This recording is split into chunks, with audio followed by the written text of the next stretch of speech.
Hello बच्चों, चलिए प्रश्न पढ़ते हैं। तो प्रश्न में दिया गया है, रक्त स्कंदन की प्रक्रिया के दौरान विटामिन के किसमें सहायक होता है। तो हमारे पास विकल्प दिए गए हैं, थ्रोम्बोप्लास्टिन के निर्माण में, फाइब्रिनोजन के फाइब्रिन में परिवर्तन में, प्रोथ्रोम्बिन के थ्रोम्बिन में परिवर्तन में, या फिर प्रोथ्रोम्बिन के निर्माण में।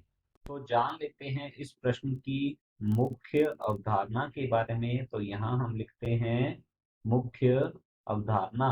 इस प्रश्न की मुख्य अवधारणा है हमारे पास रक्त स्कंदन। रक्त स्कंदन जो है यह एक सुरक्षात्मक क्रियाविधि होती है। तो यहाँ हम लिख सकते हैं यह एक सुरक्षात्मक क्रियाविधि है जो कि चोट लगने पर, तो यहाँ हम लिखेंगे यह चोट लगने पर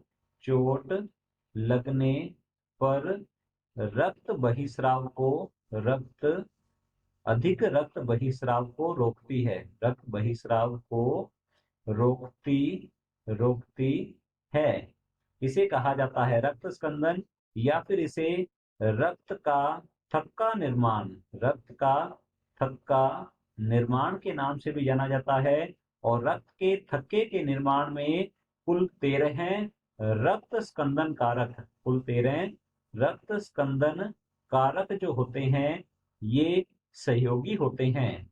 तो यहाँ पर हमसे पूछा गया है, रक्त स्कंदन की प्रक्रिया के दौरान विटामिन के किसमें सहायक होता है।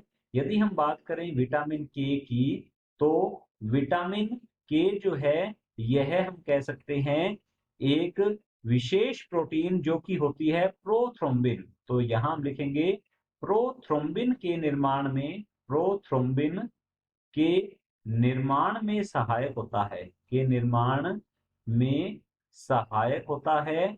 यह विटामिन के जो है इसकी आवश्यकता होती है यकृत विटामिन के की उपस्थिति में प्रोथ्रोम्बिन का निर्माण करता है।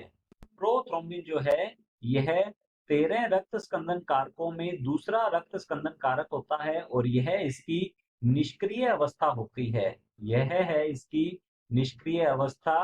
परंतु जब चोट लगती है तो यह थ्रोम्बोकाइनेज एंजाइम की उपस्थिति में थ्रोम्बिन जो कि इसकी सक्रिय अवस्था होती है उसमें परिवर्तित होकर रक्त के थक्के के निर्माण में सहयोगी होता है। तो हमारा जो प्रश्न है, रक्त स्कंदन की प्रक्रिया के दौरान विटामिन के किसमें सहायक होता है, तो यह प्रोथ्रोम्बिन के निर्माण में सहायक होता है। तो हमारा पहला जो विकल्प है थ्रोम्बोप्लास्टिन के निर्माण में, तो हमारा पहला विकल्प जो है ये गलत होगा।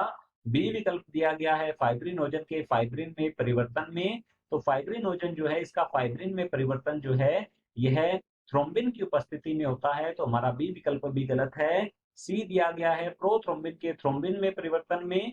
तो हमारा सी विकल्प जो है ये भी गलत होगा, क्योंकि यह थ्रोम्बोकाइनेज एंजाइम की उपस्थिति में होता है। और डी दिया गया है प्रोथ्रोम्बिन के निर्माण में। तो हमारा डी विकल्प जो है बिल्कुल सही उत्तर है। तो आशा करता हूं आपको समझ में आया होगा। धन्यवाद।